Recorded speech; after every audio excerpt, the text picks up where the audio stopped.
Greetings, Ryan Gonzales here, Commander Post 208. Welcome to my video blog for the Cyber Post. Before I start the blog, let's go ahead and take a second. Make sure that you guys are all checking out ProjectHomefront.com. It's an initiative of the American Legion. It's free to join. It's open to everybody. So if you know somebody that loves our troops, supports our troops, have them sign up on ProjectHomefront.com. Registration is free and easy.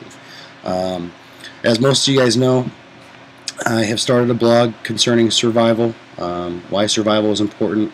The blog is going to cover the trips that we take, mostly primitive camping trips where we can practice our skills. It'll cover the gear that we use, and I want to start doing video reviews on the different products that I test. Some of those products that will be coming in the near future are the USMC ILBE backpack with assault pack.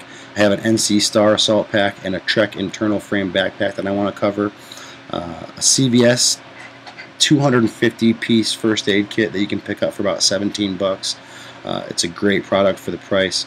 It has a lot of valuable tools in it, but we'll do that in another review.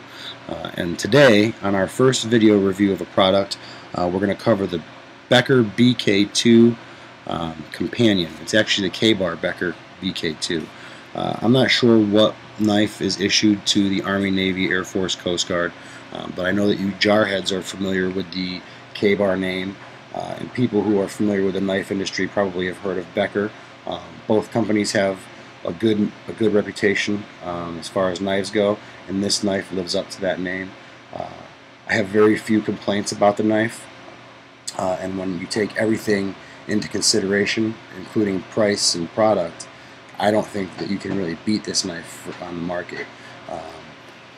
So let's start with the sheath. The sheath is made out of plastic, and supposedly it's filled with glass so that as you insert and remove the knife, it sharpens the blade. I read that online. I haven't found anything to prove or disprove that, so that's just information that I'm passing on that I read online. What I can tell you is that the knife sheath holds the knife very, very securely. You're not just going to shake this knife out. It actually has a little thumb piece here that you have to put your thumb on and then push as you pull the knife to release the blade and pull it out. And then when you put it back in, it actually makes a nice solid audible click. The knife weighs about 1.5 pounds, and I think it's about 10.5 inches long with a 5.5 inch long blade. I haven't measured any of that. Those were the specs that I found online concerning the knife. But that sounds about right. I think it weighs about 1.5 pounds, so it's got a little bit of heft to it for a knife. Fixed blade, solid, made out of good quality steel. The only thing that I didn't really like, the really only gripe that I had with the knife had to do with the sheath, which originally shipped. You can kind of see there's like this, I don't know if you can see it or not, right there with my flesh tone as the background. You can see this Z-shaped bracket right here. It starts down here and slides up the sheath, and then it kind of digs down and goes over. And that was connected to a piece of fabric that created a loop that went the length of the handle, and then had a little strap that went around on both sides with a snap in the middle. First of all, the snap was a total piece of shit. It never stayed snapped. So if you were wearing the knife on your hip, once that strap came undone, then the fabric would fall over and the knife would just kind of dangle off your hip. Really poorly designed. So what I did was I went out for $7 on eBay. You can get this. It's called a Tech Lock, and it basically solves the problem that I had with the original sheath. The Tech Lock has this little locking mechanism that you flip open, and then you squeeze the handles and pop it open, and you can adjust these two bars widths to the size of any belt to fit inside here. It fits the shoulder straps of my backpack. It fits the belt that I wear on my waist, so it serves me well.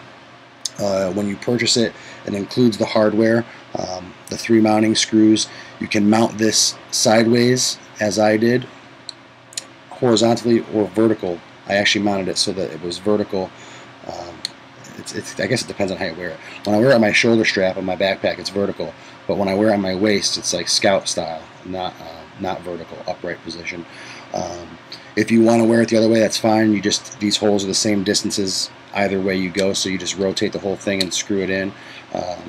To install the tech lock was really simple. I just used a Dremel tool to drill out the 2 rivets that held the fabric loop on, pulled the whole thing off, put these screws in. The holes that are already in the sheath matched perfectly. The hardware is included with the tech lock. It clips and then locks, so once it's on your belt, it's super secure and it's not going anywhere. And that's the sheath. The actual blade of the knife, the actual knife part of the knife, is really pretty nice as well. Again, it's the Becker BK2 Companion. It's made only in New York, so made in America. Be American, buy American. The only real gripe I have is this black coating on the actual knife, which is really more of an aesthetic thing. As you start to use the knife, then the paint starts to come off and it looks marred. If you use it for battening like I did, you can see that the paint is starting to chip on top and it just doesn't look as clean. That's easily fixed by stripping the paint off, and then you can polish it up to chrome. It comes with a 20-degree angle on the knife blade. It's relatively sharp. I could probably shave my arm hair, but I don't think that's really necessary. One of the things that I do plan on doing is convexing the blade to make it a little bit more sharper and a better style of knife. But it's full tang, fixed blade, which is important in a survival knife in my opinion. I don't want the survival knife to be a folder. And I like the full tang blade, which means that of course the blade extends through the handle. It's got plastic handles, which are comfortable. You can actually get custom ones. I don't see it as necessary. I like the black handles. You can get stainless steel hardware inside there so that it won't rust. As of yet, that hasn't been necessary for me. It's got a nice finger guard. It's not huge. It's not bulky or in the way. But while you're holding the knife, it feels comfortable. And as you apply force, you really don't have to worry about your fingers going up over the knife guard. I suppose if you were being excessive, you probably could, but if you keep a good grip on it, I don't think that's ever going to be an issue. The other thing I like is the pommel, the flat base of the knife, which can be used for pounding stakes into the ground or whatever you need to do. Again, I think the blade is about 5.5 inches long, and I think it's about 1/4 of an inch wide on top, which is really great for battening wood. If you don't have a hatchet, you just hook this up to the wood and then hit the back of the blade with another log, and it will actually chop pieces of log off to create fuel wood, tinder, more manageable wood. Like I said, the blade's pretty sharp, great for skinning deer or cutting up venison or fish or whatever you may use the knife for.